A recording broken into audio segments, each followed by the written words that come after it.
Gimana kalau malam itu nggak pernah benar-benar gelap? Bukan karena lampu kota ya, tapi karena ada cermin raksasa di orbit bumi yang mantulin cahaya matahari ke bawah.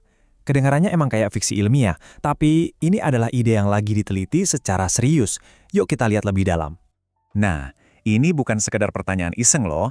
Ini adalah ide yang mendorong para ilmuwan buat benar-benar ngeksplorasi teknologi yang bisa mengubah malam hari seperti yang kita tahu. Oke, mari kita bedah bareng-bareng. Konsep dasarnya itu sebenarnya simpel banget, tapi jenius. Seperti yang kita lihat di diagram ini ya. Reflektor di orbit itu bakal nangkep sinar matahari dan kayak cermin kosmik gitu, dia mantulin cahayanya ke area target di bumi. Hasilnya, siang hari yang diperpanjang secara artifisial. Dan ini bukan cuma buat gaya-gayaan. Para peneliti ngelihat aplikasi yang sangat nyata. Coba bayangin deh, ladang surya yang bisa terus kerja setelah matahari terbenam. Atau tim SAR yang bisa operasi seolah-olah masih siang hari.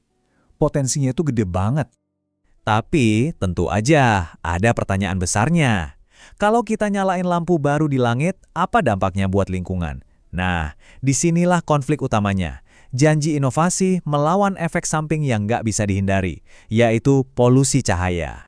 Jadi, untuk bisa memprediksi dampak cermin angkasa ini, para ilmuwan harus mulai dari sini, dari bumi. Mereka harus paham dulu gimana persisnya polusi cahaya dari kota-kota kita sekarang ini udah menerangi langit. Itulah fondasi dari semua penelitian ini. Dan ya, itulah persisnya yang mereka lakukan. Mereka nggak cuma asal tebak soal masa depan. Mereka membangun model mereka di atas ilmu pengetahuan yang solid tentang apa yang udah terjadi, yaitu gimana cahaya kota kita menerangi langit malam ini juga.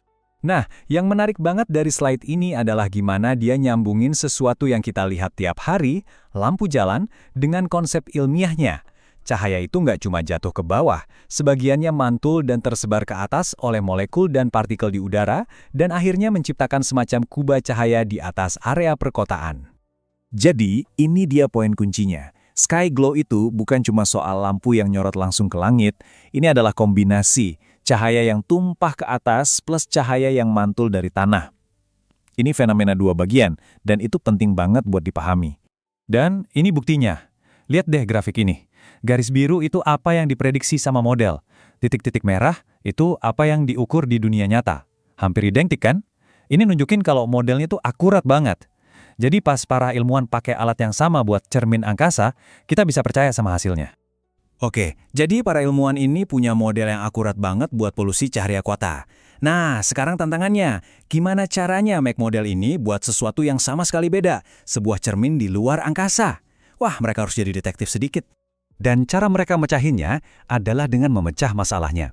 Mereka sadar kalau cahaya dari cermin angkasa itu sama kayak cahaya kota, nggak sesimpel satu sorot cahaya doang. Dia berinteraksi dengan atmosfer kita dalam dua cara yang sangat berbeda. Dan ini dia cara mereka ngebedainnya. Komponen langit itu cahaya yang tersebar pas lagi turun, mirip kayak cahaya bulan yang nyebar. Komponen darat itu cahaya yang kena target, mantul ke atas, terus baru tersebar. Persis kayak cahaya dari kota, analogi yang jenius. Nah, buat komponen darat ini, mereka pakai trik yang cerdas banget.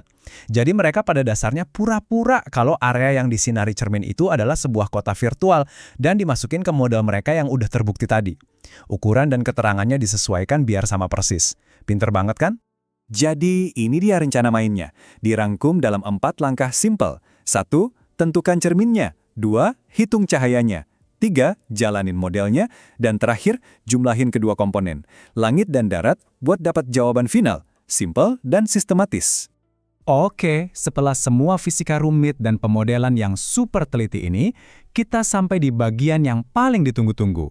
Apa sih yang sebenarnya mereka temukan? Seberapa terang jadinya? Nah, ini pertanyaan intinya. Apakah teknologi ini bakal menciptakan fajar permanen di malam hari atau cuma bakal jadi secercah cahaya kecil yang hampir nggak kelihatan? Dan ini dia jawabannya. Langsung kelihatan jelas di grafik ini. Ya, reflektor ini jauh lebih terang daripada langit malam yang benar-benar alami. Tapi, dan ini poin kuncinya, cahayanya itu masih lebih redup daripada cahaya langit dari bulan purnama. Ini perbandingan yang penting banget.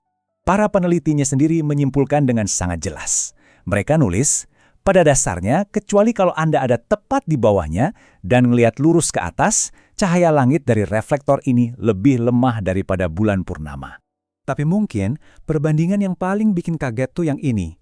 Cahaya langit dari cermin ini ternyata jauh lebih lemah daripada polusi cahaya yang udah ada di atas kota kayak Valencia. Bahkan lebih lemah dari cahaya langit di Boulder, yang padahal cuma diterangi kota Denver dari jarak 40 km. Coba deh, renungkan itu. Jadi, apa kesimpulan dari semua ini? Apa pelajaran yang bisa kita ambil buat masa depan langit malam kita yang kayaknya bakal makin rame aja nih? Intinya, begini, ya, cermin angkasa ini bakal nambahin cahaya ke langit. Tapi ternyata, cahaya itu nggak ada apa-apanya dibandingin sama bulan. Dan yang lebih penting lagi, nggak ada apa-apanya dibandingin polusi cahaya yang udah kita ciptakan sendiri di bumi setiap malam. Dan ini gambaran keren banget tentang kira-kira bakal kayak gimana kelihatannya. Dari jarak 30 km, itu nggak akan kelihatan kayak lampu sorot, tapi lebih kayak gumpalan cahaya yang halus dan jauh di cakrawala.